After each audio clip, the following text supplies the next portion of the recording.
above us only sky. What if one year could show you every color of pop? Soft and sweet, bold and funky, gentle and loud, often in the very same week. That year was 1971. Singer-songwriters owned the radio. Motown was still magic. TV variety shows turned singles into national events.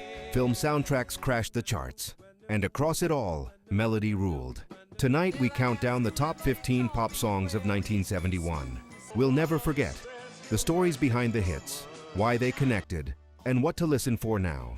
If you love chart history, hidden studio details, and hooks that never quit, you're in the right place. This is PopLore. Subscribe, and let's drop the needle. Number 15.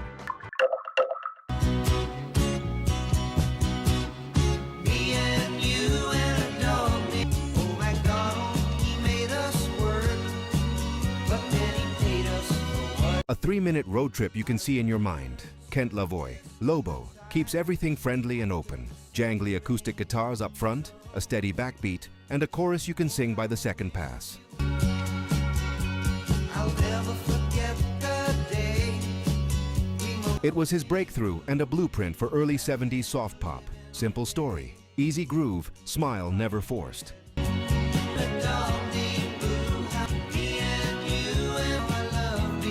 You can feel the miles sliding by, windows down, nothing urgent except the next chorus. When this plays, what pops into your head first? The open road, the beat-up car, or the dog in the back seat? Hey, PopLore family! Did you know only 1% of viewers are subscribed? If you love deep dives into pop legends, forgotten gems, and the stories behind the songs that shaped generations, hit that subscribe button right now. And don't forget to turn on LL notifications so you'll be the first to know when we premiere our next video. It's free, it helps PopLore grow, and it makes sure you never miss a single countdown or music story. Let's build this community together.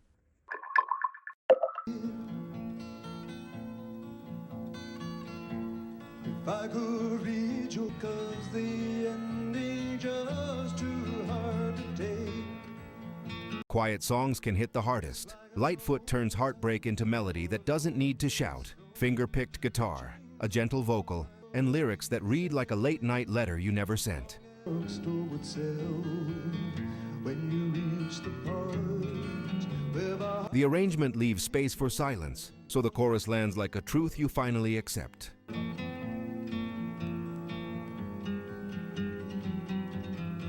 It grew slow, lasted long, and became the ultimate drive-home thinking too much song. Do you hear it more as a breakup diary or as a note to yourself about moving on?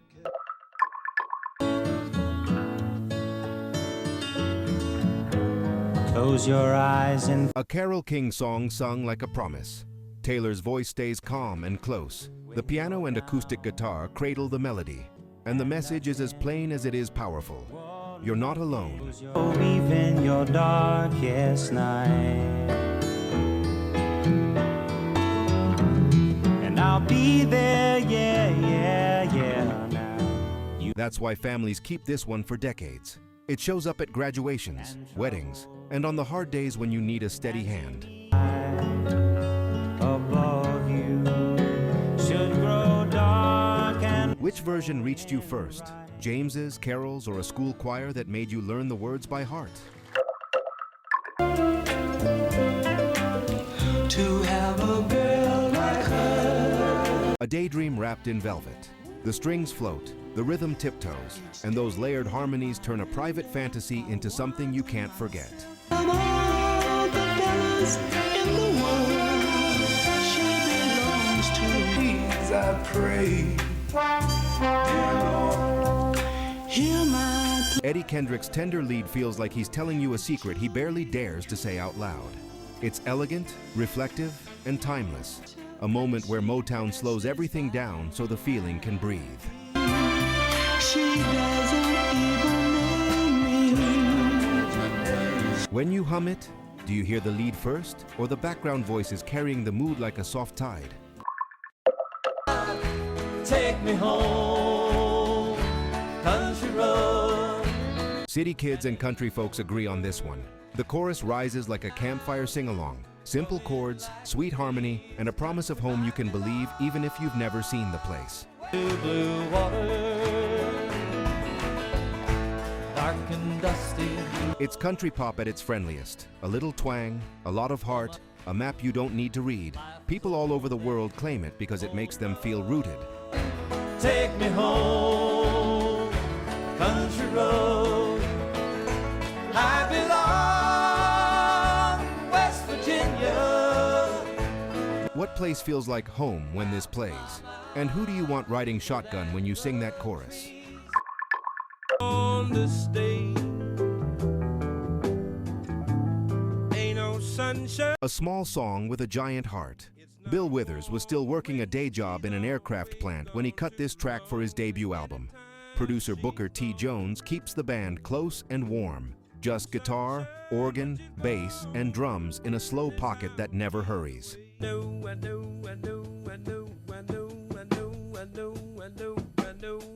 The lyric is almost nothing on paper, a man noticing how the room dies when she's gone.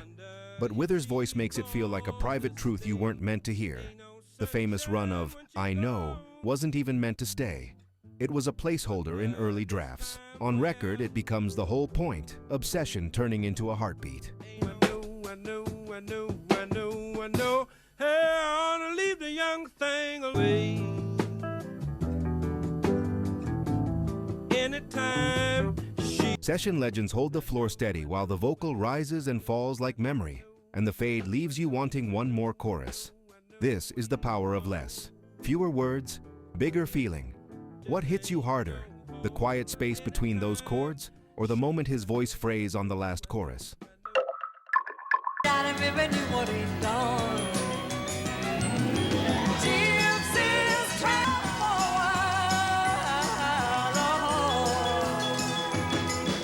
A comeback built like a short film. Written by Bob Stone and produced to grab AM radio in 3 seconds, the song frames Cher as a narrator from the fringes. Traveling show, small town judgment, a life lived under bright lights and narrow eyes.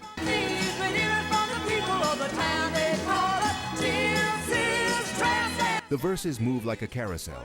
The chorus slams shut with a hook you can't shake. Cher's vocal is the engine, strong, focused, and theatrical without tipping into camp.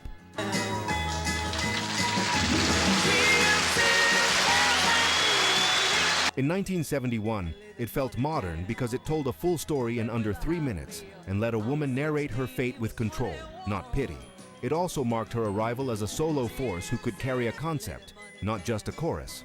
If you had to pick one Cher record that announces star power, is it this one, or does another track define her for you?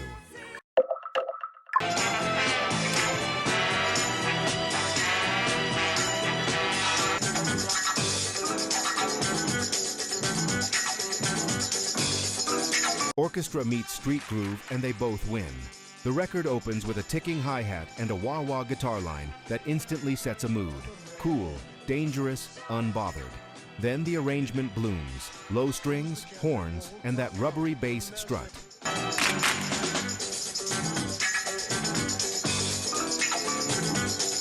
Hayes was already reinventing soul with long cinematic tracks. Here he compresses that vision into a theme that sounds like a whole city at night. It works on 2 levels, as a killer instrumental palette and as a character sketch you can dance to.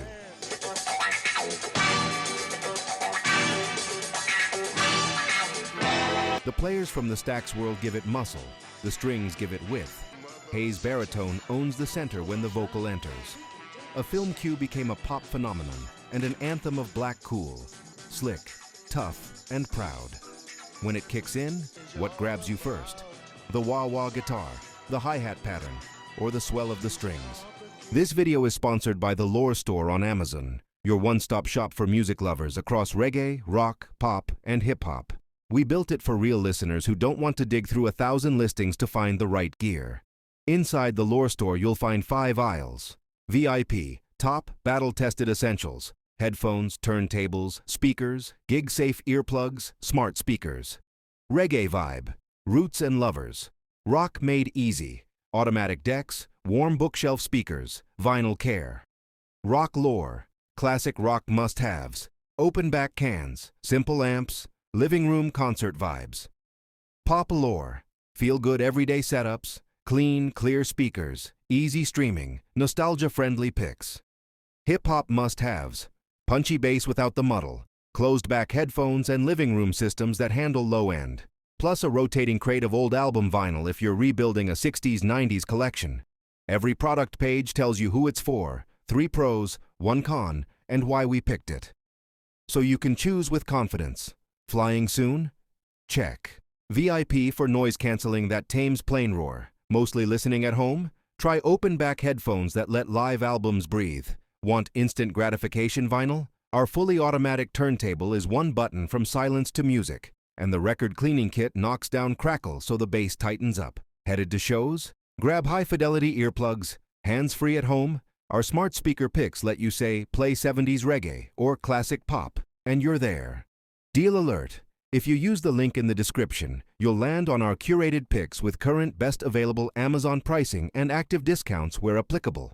Prices change, so buy now to lock in today's deal. Tap the link in the description, pick your aisle, grab a favorite, and tell me which category you want me to build next. The Lore Store. Listen better, with gear that gets out of the way and lets the music live.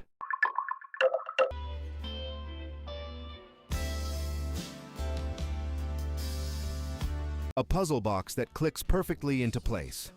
After the Beatles, Paul didn't retreat. He played. This single stitches together mini songs. Rainy Day Memories, a crackly telephone apology, a brass band fanfare over open water, and a jaunty command from Admiral Halsey.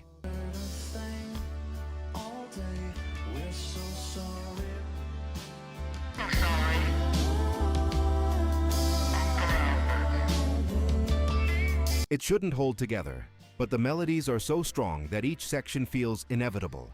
The rhythm section keeps it buoyant. The horns arrive like sunshine through a window. Paul's stacked harmonies wrap everything in warmth. It's pop as collage, restless, cheerful, secretly emotional.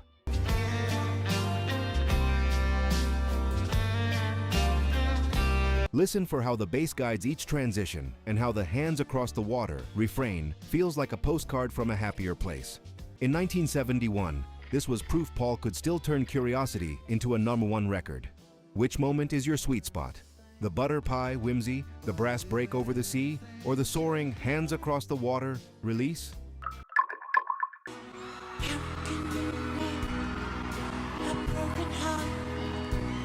A quiet room becomes a cathedral.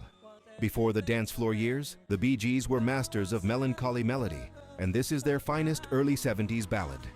The tempo is unhurried, the strings sigh rather than swell. Barry and Robin blend into one sorrowful voice, with Maurice laying the foundation underneath. Can you mend this broken man? I could never see tomorrow. The lyric is plain-spoken, questions more than answers, and that restraint lets the harmonies do the heavy lifting. Arranged with tasteful strings and soft rhythm, the track feels like you've walked in on a confession.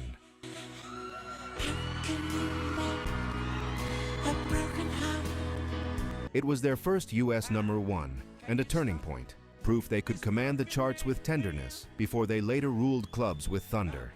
Which Bee Gees lane hits you deepest? The hushed ballads like this, or the later high-gloss disco era?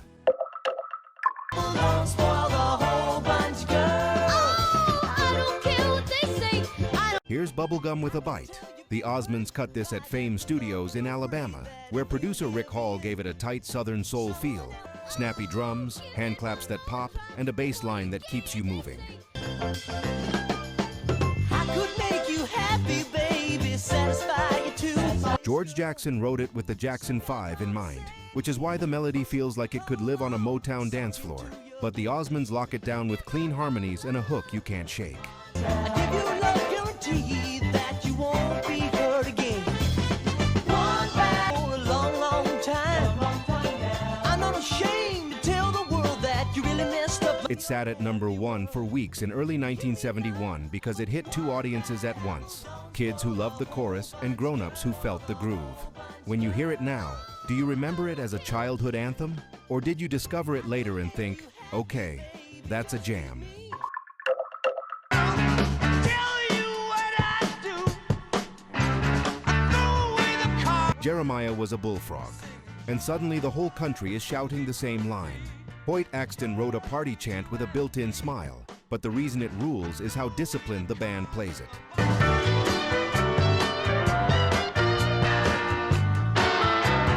The drums are big but controlled. The guitars leave space for those stacked vocals, and Chuck Negron drives the melody like a front-row ringmaster.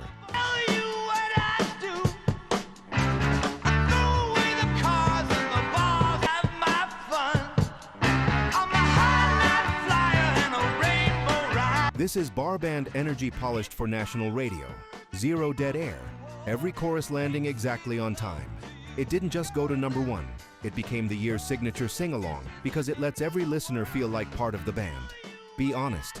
Do you actually sing the verses? Or do you wait for the Joy to the World blast and jump in there?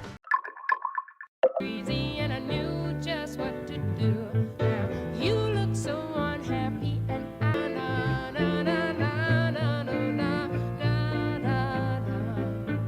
One single, two moods. Grown-up heartbreak on one side, piano-driven joy on the other. It's Too Late, with lyrics by Tony Stern, tells the truth without blame. Curtis Amy's sax slips in like late-night light. Danny Korchmar's guitar stays tasteful, and Carol's piano sets the whole room.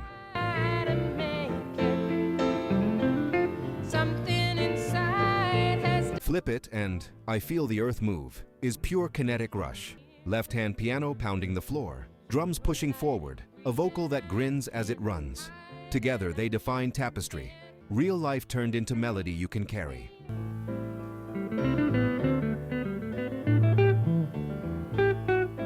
"5 weeks at #1 wasn't hype. It was recognition of craft and honesty. Which line from It's Too Late feels most true to you? And when that piano on Earth Move kicks off, do you feel it in your feet or your chest first?" Imagine there's no countries.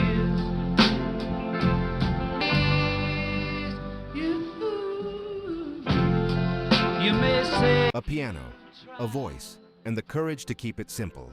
Lennon tracked the core at his home studio, keeping the sound close and human, then added just enough strings to float the melody. but I'm not the only one. The lyric reads like an invitation, not a lecture, not a slogan, just imagine and see where your mind goes.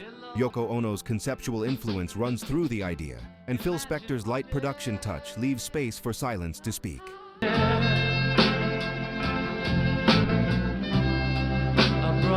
It became a shared language in hard moments because it balances calm and bravery, quiet music carrying a big dream.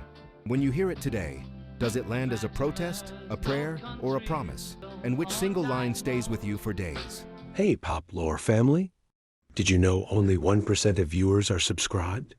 If you love deep dives into pop legends, forgotten gems, and the stories behind the songs that shaped generations, hit that subscribe button right now. And don't forget to turn on LL notifications so you'll be the first to know when we premiere our next video. It's free, it helps PopLore grow, and it makes sure you never miss a single countdown or music story. Let's build this community together. Said about his widowed bride, but something touched me deep. 8.5 minutes that feel like a decade turning a page. McLean threads together personal memory, cultural snapshots, and a chorus built for campfires. The verses move like a puzzle, references you can argue about forever, while the melody never loses the crowd. Right, and singing, this will be the day that I die. Oh, well, I know that you're in love with him, 'cause Released late in 1971, it climbed into the new year and took the top spot, with the single split across two sides of a 45 that DJs happily flipped. People call it a eulogy for early rock after the Buddy Holly crash. McLean calls it a wider loss of innocence. I saw you dancing in the gym. You both kicked off your shoes. Both can be true, which is why the song keeps working. It lets you bring your own meaning. What do you sing louder, the chorus or a favorite coded verse? And what do you think the song is really trying to say about growing up with the radio? The journey doesn't end here, pop lovers. Watch this next.